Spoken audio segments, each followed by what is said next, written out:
One item we did, actually 6 items we did. You can see that there's the other 5.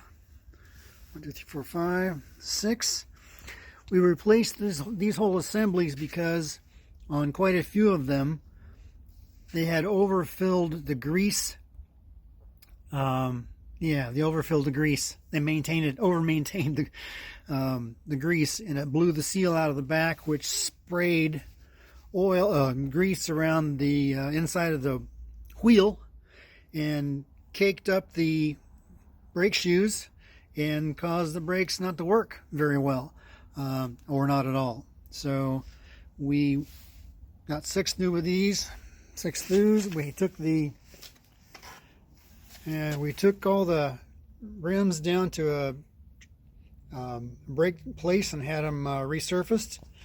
We resurfaced the magnet surface and also the shoe surface.